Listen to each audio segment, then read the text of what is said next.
Hello दोस्तों, नमस्कार। मैं हूं अभिषेक और एक बार फिर से स्वागत करता हूं आप सभी का अपने इस चैनल पे। दोस्तों, हम सब ने इससे पहले वाले लेक्चर में पढ़ रखा था चैप्टर नंबर 2 आपका स्ट्रेस एंड स्ट्रेन। तो स्ट्रेस एंड स्ट्रेन का हमने इससे पहले वाला जो लेक्चर था उसमें हमने बेसिक पूरा पढ़ लिया था कि जैसे फोर्स क्या है, एक्सियल लोड क्या है, ट्रांसवर्स लोड क्या है, शियर लोड क्या है, उन सब के बारे में हम पढ़ लिए थे। अब उन्हीं बलों के कारण बॉडी में कौन कौन से स्ट्रेस जनरेट हो रहे हैं उनको पढ़ने वाले हैं आज। ठीक, तो आज हम सब क्या पढ़ रहे हैं? स्ट्रेस। स्ट्रेस मतलब होता है प्रतिबल। ये इसका फ्लो चार्ट है स्ट्रेस का। सबसे पहले स्ट्रेस के हम भाग देख लेने वाले हैं कि कौन कौन से भाग पढ़ने वाले। ठीक, ये हमारे पास स्ट्रेस है। स्ट्रेस में सबसे पहला भाग टेंसाइल स्ट्रेस, दूसरा कंप्रेसिव स्ट्रेस, तीसरा शियर स्ट्रेस, चौथा बेंडिंग स्ट्रेस, पांचवा ट्विस्टिंग स्ट्रेस और छठा है बियरिंग स्ट्रेस। स्ट्रेस मतलब होता है प्रतिबल, टेंसाइल स्ट्रेस मतलब तनन प्रतिबल, कंप्रेसिव स्ट्रेस मतलब संपीड़न प्रतिबल, शियर स्ट्रेस मतलब कर्तन प्रतिबल या अपरूपण प्रतिबल, बेंडिंग मतलब बंकन प्रतिबल, ट्विस्टिंग मतलब ट्विस्ट प्रतिबल, बियरिंग स्ट्रेस मतलब धारण प्रतिबल। तो इन्हीं प्रतिबलों के बारे में हमें आज पूरा विस्तार से पढ़ना है। तो सबसे पहले हम देख लेते हैं कि इनके फॉर्मूले कैसे होने वाले हैं, फिर इनके बाद हम एक एक करके विस्तार से आगे इनके बारे में पढ़ेंगे। तो एक रफ आइडिया भी ले लेते हैं कि इनका फॉर्मूला क्या था। ठीक है, सबसे पहले जो बात है कि स्ट्रेस, ठीक है ना, स्ट्रेस को हम सिग्मा से डिनोट करते हैं। ठीक है, स्ट्रेस को किससे? सिग्मा से। सिग्मा इज इक्वल टू होता है क्या मेरे पास? Force upon area. ठीक है ना। अभी ये फोर्स क्या है, एरिया क्या है, इनके बारे में आगे पढ़ेंगे। फिलहाल जो लिख रहा हूं ना उसको आप ध्यान से समझिए। ठीक है, स्ट्रेस को हम कहते हैं फोर्स अपॉन एरिया। ठीक, ये हमारा स्ट्रेस का फॉर्मूला है। ये मेरा स्ट्रेस का फॉर्मूला है। ठीक, अब स्ट्रेस के पहले प्रकार में हम बात करते हैं टेंसाइल स्ट्रेस की। तो टेंसाइल स्ट्रेस की जो फॉर्मूला है वह हमारे पास होता है क्या? सिग्मा टी, है ना। Sigma T is equal to P upon area. ठीक है, ये हमारे सिग्मा टी का फॉर्मूला है। आप इसके बगल में नीचे फॉर्मूला लिखते चलेंगे और सिग्मा कंप्रेशन का इसका सिग्मा सी से हम डिनोट करते हैं और ये हमारे पास होता है एफ बाई ए। अब इनका मतलब क्या है, एफ कहाँ पे, ये एफ और पी क्या है आपका, इसके बारे में हम आगे समझेंगे। ठीक है ना, ये सारी आपकी पी है फोर्स। ठीक, हालांकि एफ से भी डिनोट कर सकते हैं, अभी मैं पी से लिख रहा हूँ। ठीक, अब अगला आपका शियर फोर्स है, शियर स्ट्रेस है। ठीक है, तो शियर स्ट्रेस को हम टाउ से डिनोट करते हैं। किससे? टाउ से। Tau is equal to shear force upon shear force, shear force P upon shear area A. ठीक है ना, ये इसका फॉर्मूला है। कंफ्यूजन नहीं होना चाहिए आपको, एकदम ध्यान से करते चलेंगे। ठीक, फिर बेंडिंग स्ट्रेस। अब थोड़ा यहां से समझने वाली बात है। ठीक है, आपके सिलेबस में सिर्फ shear tensile stress, compressive stress और शियर स्ट्रेस, ये तीन ही आपके सिलेबस में मेंशन है। और सबसे ज्यादा जो सवाल पूछा जाता है वो इन्हीं तीनों से पूछा जाता है। अगला क्या आपका है? बेंडिंग स्ट्रेस, ट्विस्टिंग स्ट्रेस और बियरिंग स्ट्रेस। इसका मतलब क्या है, अब इनको हम सब आगे पढ़ने वाले हैं। इनके फॉर्मूले हम अभी नहीं पढ़ रहे हैं। ठीक, इनके बारे में थोड़ा सा पढ़ लेंगे एक रफ आइडिया के तरीके से। ठीक, तो अब मैं यहाँ से आप इन सबको नोट कर लेंगे बाद। अब मैं इनको हटाता हूँ, फिर इसके आगे हम सब पढ़ेंगे। ठीक, तो आप एक बार स्क्रीनशॉट ले लीजिए ताकि आप अच्छे से इसको पढ़ सके। ठीक, तो ये आपका हो गया है स्ट्रेस के बारे में। अब हम बात करते हैं इनको हटा के कि स्ट्रेस को फील कैसे करते हैं। अब इनको फील करेंगे, हम महसूस करेंगे कि हाँ वास्तव में स्ट्रेस जनरेट कैसे होती है।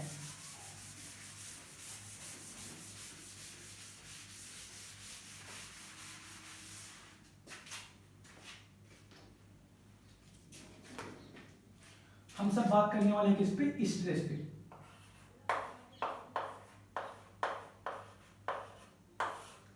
इसका मतलब होता है प्रतिबल।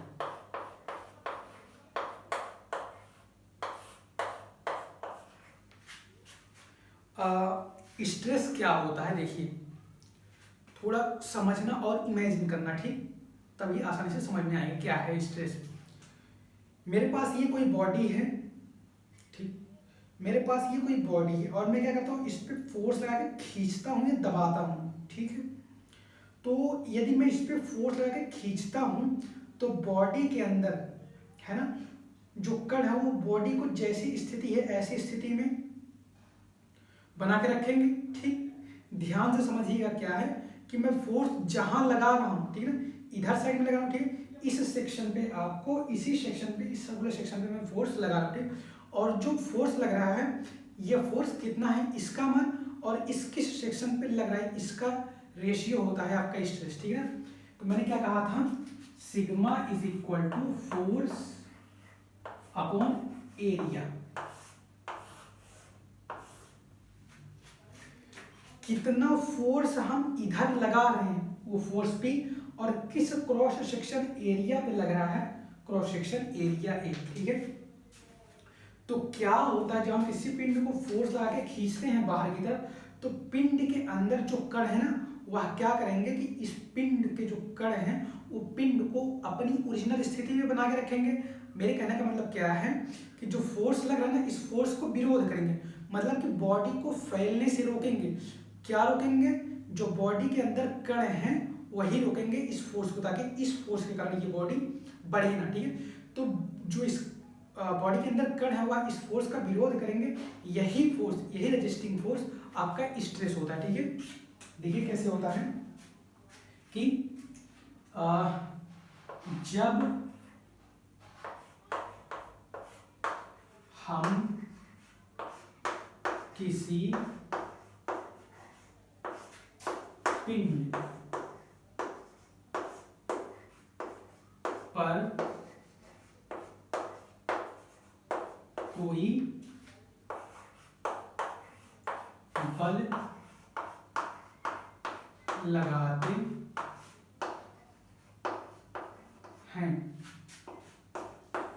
तब बल के कारण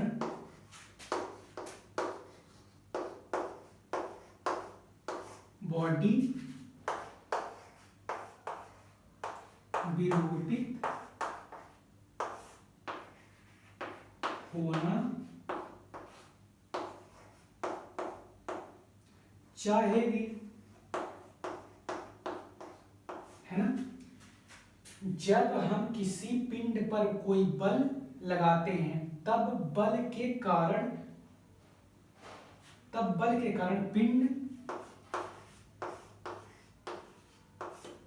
विरूपित होना चाहेगी, परंतु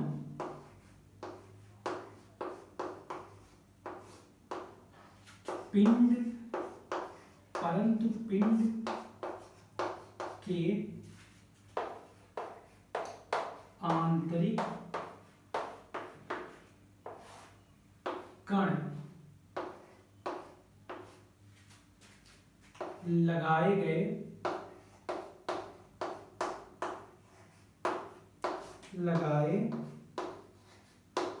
गए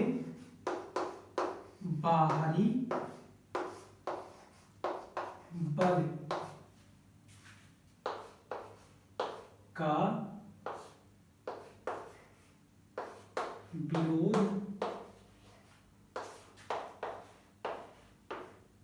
करेंगे,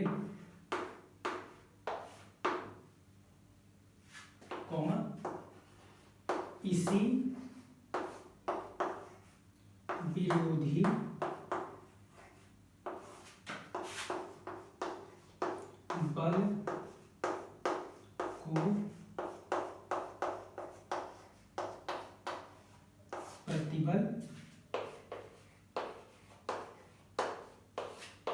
प्रतिबल कहते हैं।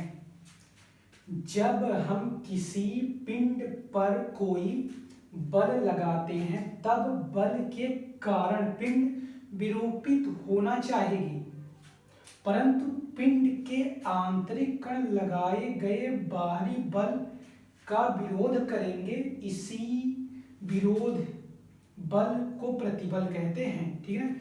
इसी विरोधी बल को प्रतिबल कहते हैं। और प्रतिबल को हम सिग्मा से डिनोट करते हैं, ठीक है। इसे सिग्मा से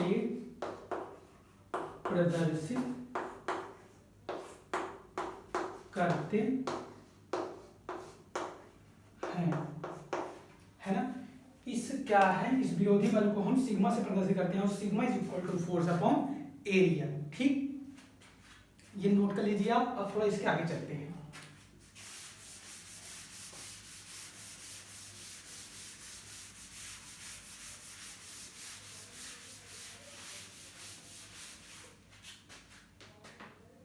तो आपको स्ट्रेस समझ में आ चुकी है, ठीक। अब जैसे देखिए मेरे पास क्या है, कोई एक सेक्शन है,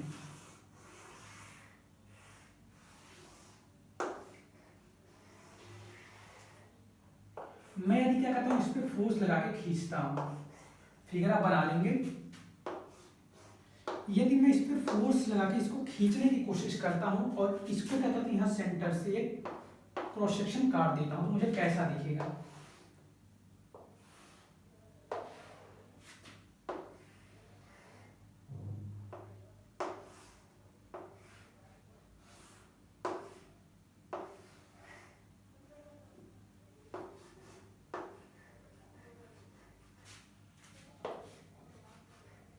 ठीक, देखिए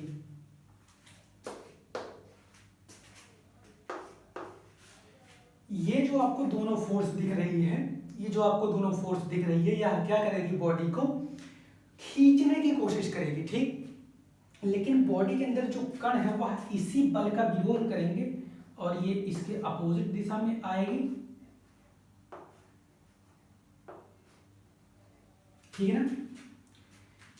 लगाए गए बाहरी बल के जो आंतरिक कण विरोध कर रहे हैं ना, और इस किस सेक्शन पे कर रहे हैं, इस पूरे सेक्शन पे कर रहे हैं, ठीक है ना। इसी पूरे सेक्शन पे ये विरोधी बल उत्पन्न हो रहे हैं, ठीक है। तो ये फोर्स और इस सेक्शन पे कौन से एरिया पे लग रहा है, इसी के अनुपात को हम क्या कहते हैं, स्ट्रेस कहते हैं, ठीक। समझ गए ना। मतलब कि वह फोर्स जो लगाए गए बाहरी बल का विरोध करता है, वह फोर्स जो लगाए गए बाहरी बल का विरोध करता है वही प्रतिबल उत्पन्न करता है। और फोर्स कहाँ लग रहा है, इस क्रॉस सेक्शन एरिया पे लग रहा है। यदि मैं इधर से देखता हूँ या उधर से देखता हूँ, किसी भी दिशा से देखता हूँ, तो जिस एरिया पे लग रहा है वह एरिया और कितना फोर्स लग रहा है, उन दोनों का जो रेशियो होता है, दिस इज कॉल्ड स्ट्रेस। इतनी बातें पक्की हो गई आपकी, ये फिगर बना लेंगे। अब थोड़ा सा हम स्ट्रेस की यूनिट के ऊपर बात करने वाले हैं, ठीक है। यूनिट,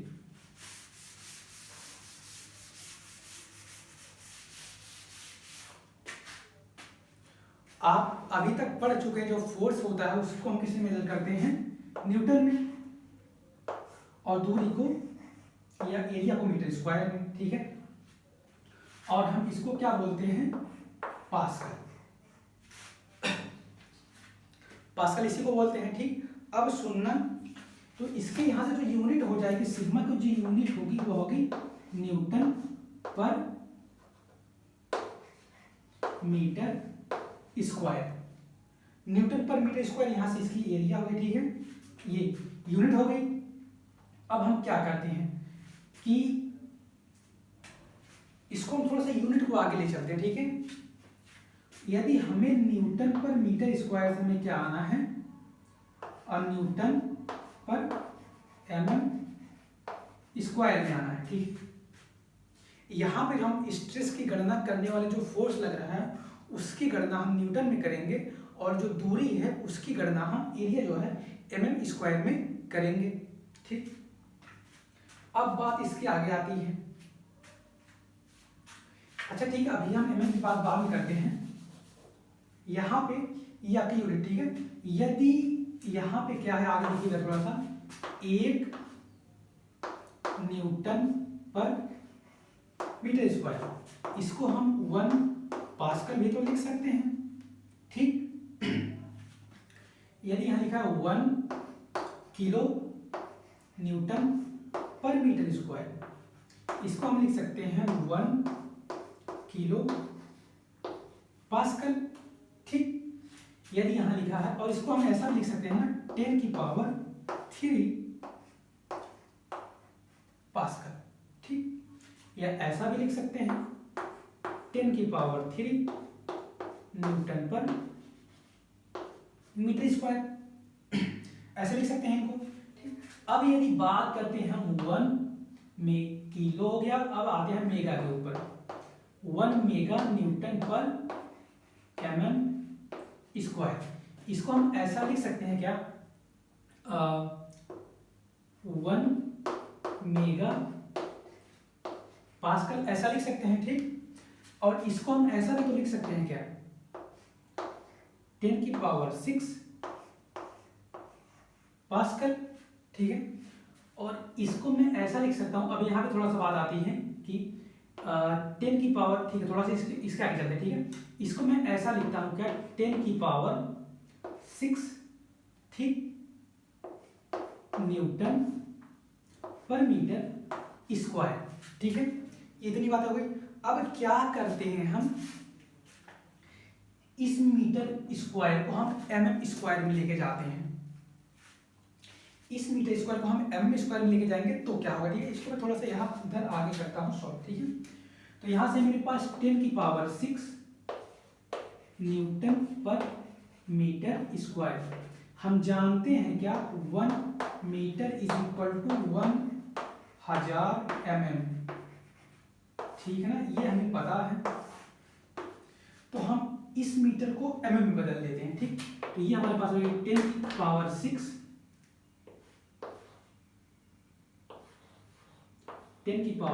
न्यूटन, और यहाँ पे 1000 की पावर 2, 1000 mm की पावर 2। ठीक, तो यहां से मेरे पास ये 10⁻⁶ न्यूटन। ठीक है, और ऐसा मैं लिखूंगा इसको क्या, 1000 इंटू 1000 इंटू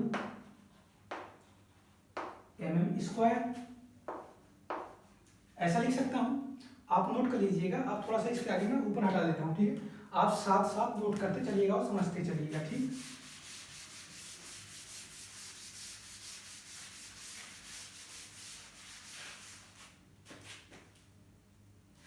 अब इसके आगे बात करते हैं। यहाँ पे मेरे पास क्या है, 10⁻⁶ न्यूटन, और यहाँ पर भी आएगी 10⁻⁶, क्योंकि 30 यहाँ पे है, 30 यहाँ पे है, तो मैं इनको 10⁻⁶ लिख देता हूँ। और यहाँ पे mm² ये कट जाएगा, और मेरे पास क्या आई, न्यूटन पर mm²। इसको मैं ऐसा लिख सकता हूँ क्या, 1 mega Newton per metre square. इसको मैं ऐसा लिख सकता हूं क्या, 1 mega Newton per metre square को हम न्यूटन पर mm² लिख सकते हैं कि नहीं। ठीक, ये बात आपको समझ में आई कैसे आया। ठीक है, तो ये बातें आपके समझ में आ चुकी हैं। हम सब अभी तक क्या जानते थे, इस पूरे को पास्कल बुलाते थे अभी तक। ठीक है, तो ये मेरे पास क्या था, 1 mega pascal is equal to newton per mm²। ठीक, तो मतलब कि न्यूटन पर mm² को मेगा पास्कल कह देंगे। ठीक, और अभी मैंने थोड़ी देर पहले आपको क्या बताया था, जो हम स्ट्रेस की गणना करने वाले हैं, फोर्स को तो हम न्यूटन में रखेंगे और एरिया को mm², यही बताया थोड़ी देर पहले ना। अब ये वाली वैल्यू आपको यहाँ पे दिख रही है। ठीक, तो मैं इसको ऐसा बोल सकता हूँ क्या, मेगा पास्कल। डन, समझ में आई ये बातें।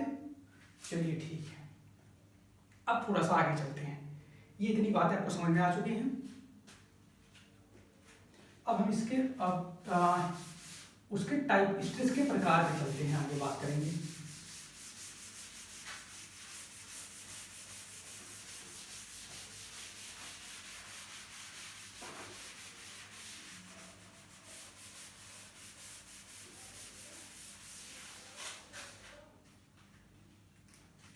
अगली बात हम किस पे करने वाले हैं,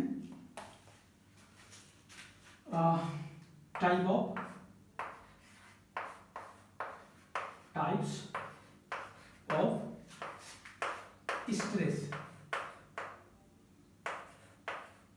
ठीक है ना। इसको कहेंगे प्रतिबल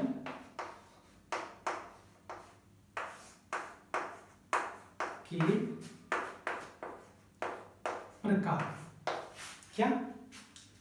टाइप्स ऑफ स्ट्रेस, प्रतिबल के प्रकार। इनमें हम सब जो अभी आज पढ़ने वाले हो, हम सब 3 प्रकार के स्ट्रेस पढ़ने वाले हैं आज। कौन कौन सा? सबसे पहला आपका टेंसाइल स्ट्रेस,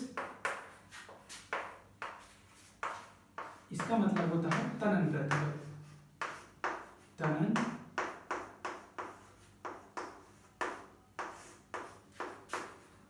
प्रतिबल, तनन प्रतिबल क्या होता है, थोड़ा इसके बारे में हम सब समझते हैं। देखिए, जैसे आपके पास, चलिए ठीक है, हम मान लेते हैं कि आपके पास कोई बॉडी है, ठीक है ना। जैसे आपके पास क्या है कि चौक ही मान लेते हैं कि ये आपके पास कोई चौक है। अब हम इसको फोर्स लगा के खींच रहे हैं, ठीक है ना। तो इस फोर्स लगा के जो खींच रहे हैं, इस फोर्स लगे हुए फोर्स के कारण इस बॉडी में जो स्ट्रेस जनरेट होगी उसे टेंसाइल स्ट्रेस या तनन प्रतिबल कहते हैं, ठीक है ना। तो यहाँ पे क्या कहेंगे हम, तनाव बल के कारण, तनाव बल के कारण उत्पन्न प्रतिबल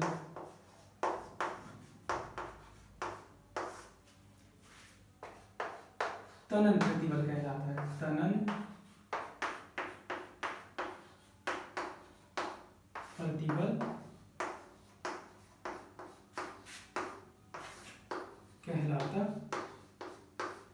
है, ठीक। इसके लिए एक हम सब क्या करते हैं, यहाँ पे लिखेंगे formula, sigma T is equal to P tensile force बटे अनुप्रस्थ काट का एरिया, ठीक। इसके लिए फिगर बनाते हैं।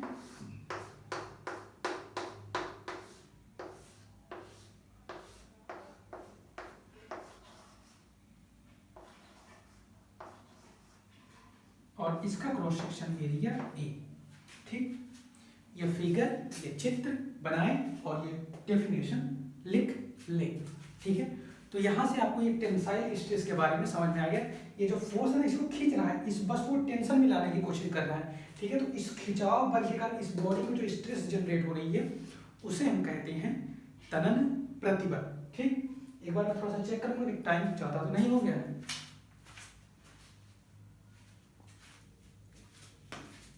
अभी थोड़ा सा समय है, ठीक। तो और थोड़ा सा पढ़ लेते हैं, हम सब कंप्रेसिव स्ट्रेस के बारे में अब पढ़ लेते हैं।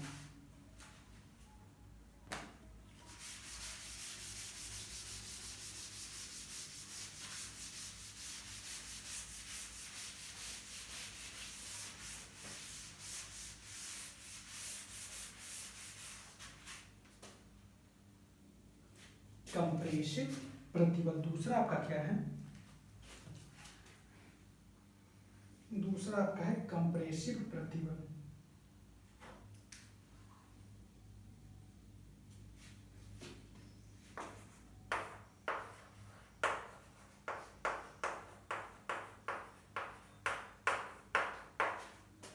कंप्रेसिव स्ट्रेस, संपीड़न प्रतिबल।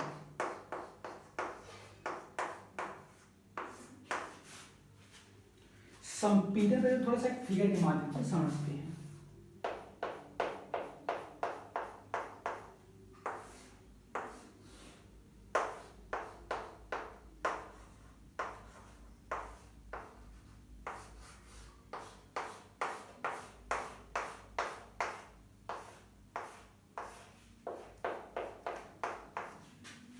देखिए, वह बल, है ना, कौन सा बल, वह बल, वह बल जो वस्तु को दबाने की कोशिश कर रहा है, ठीक है ना, वस्तु को दबाने की कोशिश कर रहा है, तो इस दबाने वाले बल का जो बल विरोध कर रहे हैं उसे कंप्रेसिव प्रतिबल कहते हैं, ठीक है।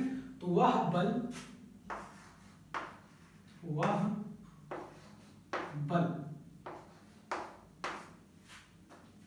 ठीक है ना, जो पिंड के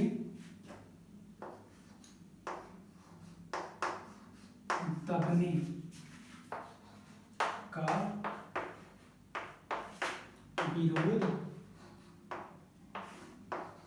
करता है,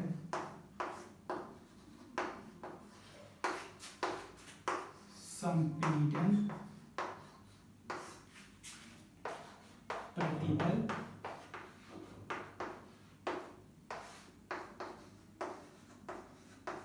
कहलाता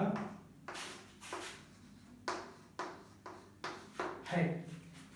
इसको हम सिग्मा सी से डिनोट करते हैं, sigma C is equal to P upon A. कितना फोर्स लग रहा है, कितने एरिया पे लग रहा है, ठीक। वह बल जो पिंड के दबने का विरोध करता है संपीड़न प्रतिबल कहलाता है, ठीक। ये बातें आपके समझ में आ चुकी हैं। अब हम थोड़ा सा आगे चलते हैं, इसके आगे हम सब पढ़ेंगे एक शियर स्ट्रेस कर्तन प्रतिबल।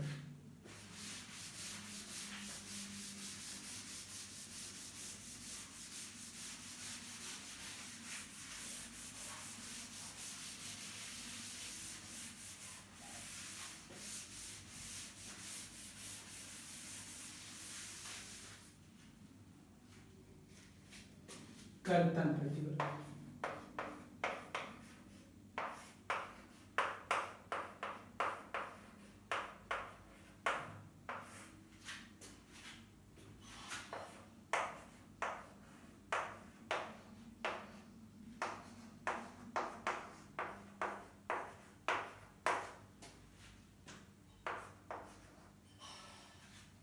शियर स्ट्रेस क्या करता है, थोड़ा इसके बारे में समझते हैं, ठीक है। देखिए जैसे मैंने आपको एक प्लेट दिखाई थी इसके पिछले वाले लेक्चर में, है ना। अब उन्हीं प्लेट को मैंने क्या किया, एक रिविट की सहायता से जोड़ दिया,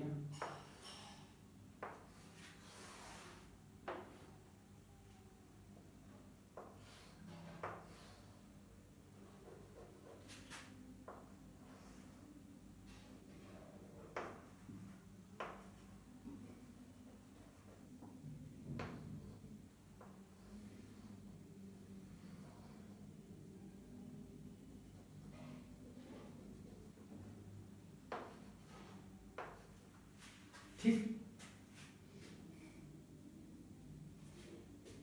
आपकी पहली प्लेट है ये, दूसरी प्लेट है ये। पहली प्लेट पे आपकी इस दिशा में फोर्स लग रहा है, दूसरी प्लेट पे आपकी इस दिशा में फोर्स लग रहा है, ठीक। अब क्या करेंगे, ये फोर्स ऐसे खींचने के कारण इस रिबिट को यहां से काटने की कोशिश करेंगे, ठीक है।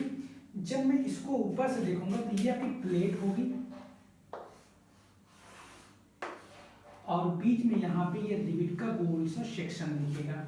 जब मैं इस प्लेट को काट के हटा देता हूँ तो ऊपर से देखता हूँ तो मुझे कुछ ऐसे दिखेगी, ठीक है। ये वाली प्लेट आपकी यहाँ पे प्लेट नंबर 2 दिख रही है, ठीक है। तो अब देखिए मैंने कहा था फोर्स है ना अपॉन एरिया स्ट्रेस के बारे में बताया था, तो ये कितना फोर्स लग रहा है P और कितने एरिया पे लग रहा है। जब हम इसको इस पर खींचते तो यही वाला एरिया तो आपका कटेगा, इसी एरिया पे तो ये फोर्स रिएक्ट कर रही है, ठीक है। तो ये वाला एरिया, ये इसका एरिया हम लेते हैं शियर फोर्स में, ठीक है ना। शियर स्ट्रेस में इसका लेते हैं, तो शियर फोर्स को हम टाउ से डिनोट करते हैं, tau is equal to P upon कौन सा एरिया, शियर वाला एरिया जो शियर करके कट जा रहा है, ठीक। समझ गए आप। ये फिगर बनाएंगे, ये फॉर्मूला लिखेंगे, अब इसके बाद डेफिनेशन लिखेंगे, ठीक।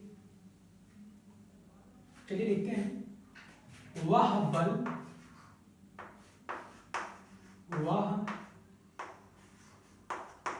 बल जो पिंड के कटने का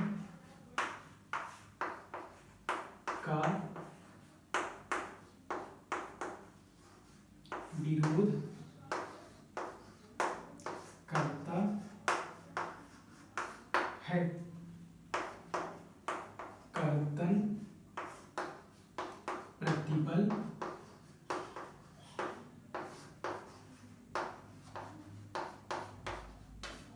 कहलाता है। वह बल जो पिंड कटने का विरोध करता है कर्तन प्रतिबल कहलाता है।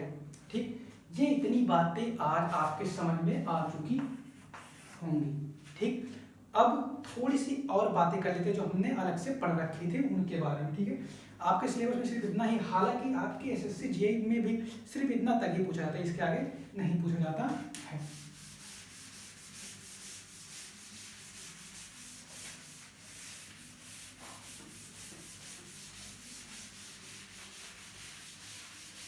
और जितने भी आपके यूनिट हैं, ठीक है ना, स्ट्रेस के, चाहे वो कंप्रेसिव हो, चाहे टेंसाइल स्ट्रेस हो, चाहे शियर स्ट्रेस हो, सभी के जो यूनिट है न्यूटन पर एम स्क्वायर है। ये बात आप याद रखेंगे। ठीक, अब इसके बाद आपका जो अगला था एक था bending stress, shear stress, torque stress. ठीक है, अब बेंडिंग स्ट्रेस का थोड़ा फिगर समझते हैं। चौथा आपका क्या है, मैं मानता हूं बेंडिंग स्ट्रेस है।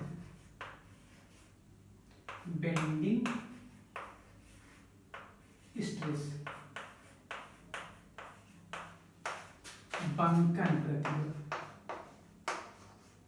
बंकन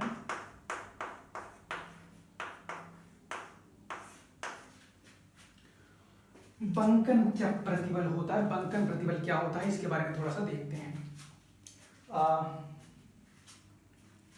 देखते हैं, जैसे मतलब देख लीजिए क्या है आपके पास, ये कोई प्लेट है, ये है ना, और ये प्लेट है, ये किसी दो दीवारों पे रखी गई है।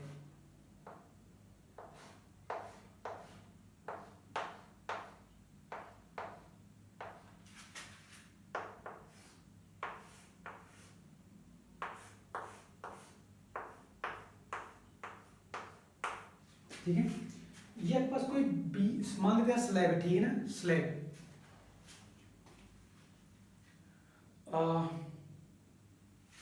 ऐसे नहीं, ठीक है, इसको थोड़ा सा और अच्छे से समझते हैं क्या होता है आपका अच्छी तरीके से। ठीक है,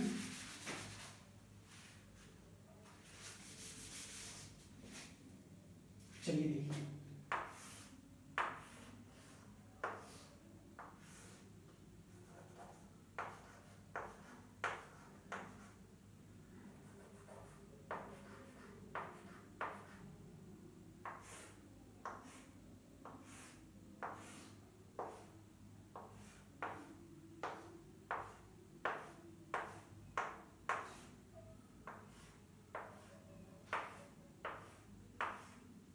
ठीक है, देखिए आप समझिए, ये आपके पास दीवार है और ये उसके क्या है, एक बीम निकली हुई है। ठीक है, कौन सी बीम है ये, मान लेते हैं कैंटिलीवर बीम है, और मैंने इस पे क्या किया, ये फोर्स लगा दिया।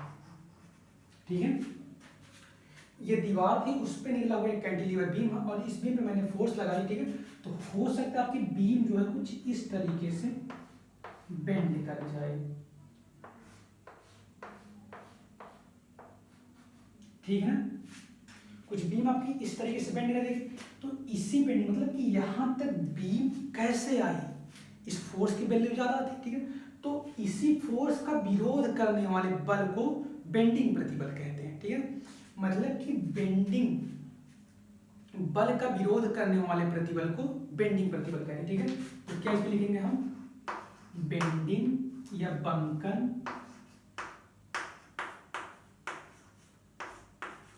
बल का विरोध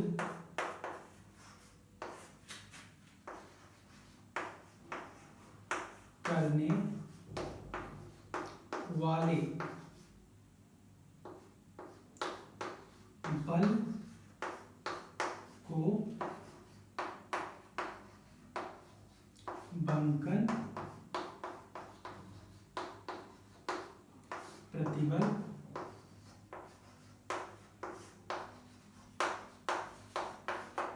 कहते हैं। ये डिफिनेशन आप लिख लेंगे। ठीक, अब आपको बेंडिंग स्ट्रेस भी समझ में आ गया है।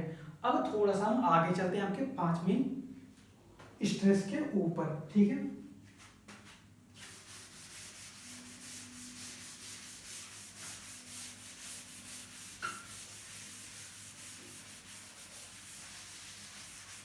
पांचवी स्ट्रेस क्या थी आपकी? बियरिंग स्ट्रेस है ना। टॉर्क पहले पढ़ लेते हैं, ट्विस्टिंग।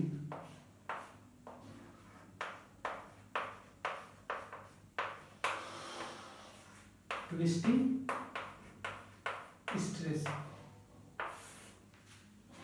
ये आपको शायद 5वें नंबर का था, नंबर चाहे जो भी आप देख लेंगे। ठीक है, ट्विस्टिंग स्ट्रेस। ठीक है, देखते हैं।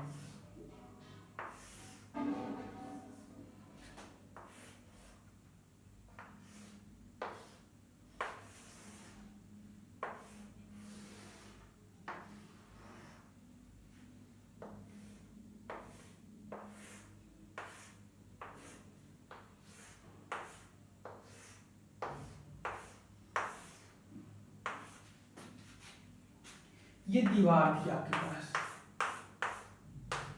ठीक, और उसमें क्या किया हमने? एक बीम फिक्स कर रखी है और इस सर्कुलर। ठीक, अब मैं क्या करता हूँ, इसको ऐसे फोर्स लगा के ऐंठने की कोशिश करता हूँ, ट्विस्ट कराने की, है ना।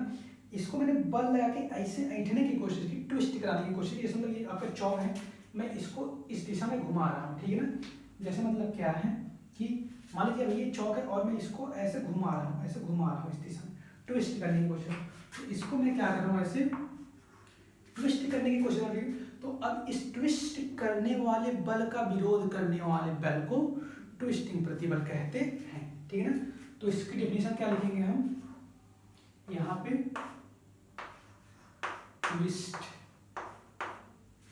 ट्विस्टिंग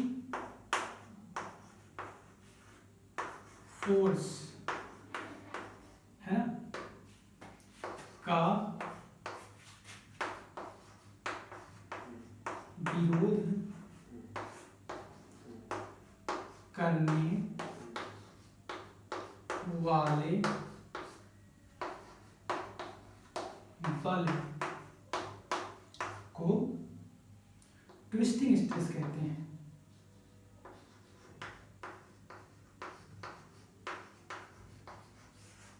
ट्विस्टिंग स्ट्रेस कहते हैं, है ना। ये भी बात आपकी खत्म। ट्विस्टिंग मतलब इसको मोड़ने की कोशिश कर रहा है, ऐंठने की कोशिश कर रहा है। ठीक है ना, तो इस बल को जो मतलब ट्विस्ट का विरोध करने वाले बल को ट्विस्टिंग प्रतिबल कहते हैं। ये भी आपकी यहाँ पे ये हो चुकी है पूरी। अब हम थोड़ा सा आगे चलते हैं। डन।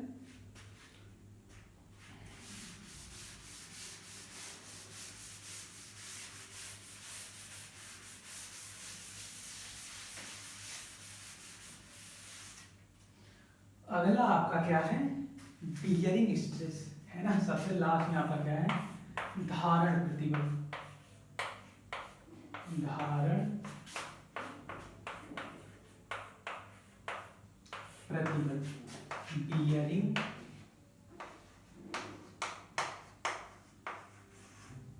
स्ट्रेस।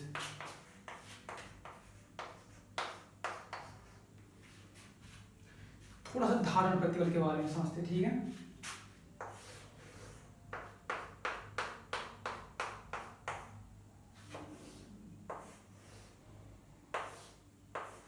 एक सेकेंड।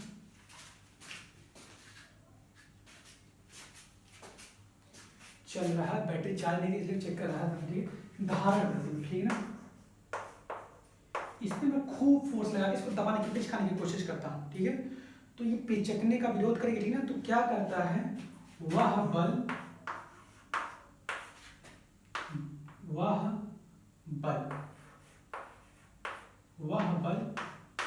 जो धारण बल का विरोध करती है, वह बल जो धारण बल का विरोध करती है।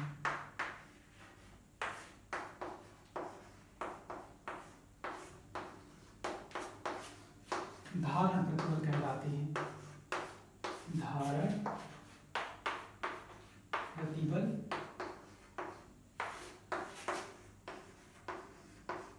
कहलाती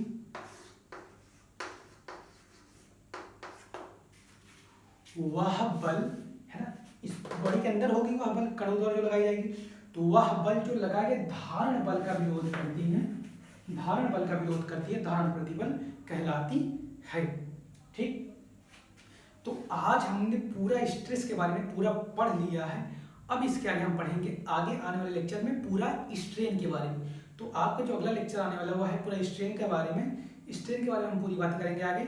आज के लिए सिर्फ इतना ही। यदि आपको यह वीडियो पसंद आई तो लाइक करें और चैनल को सब्सक्राइब कर ले और आगे आने वाले लेक्चर को पाके पढ़ने के लिए। ठीक है, आज के लिए सिर्फ इतना ही। धन्यवाद।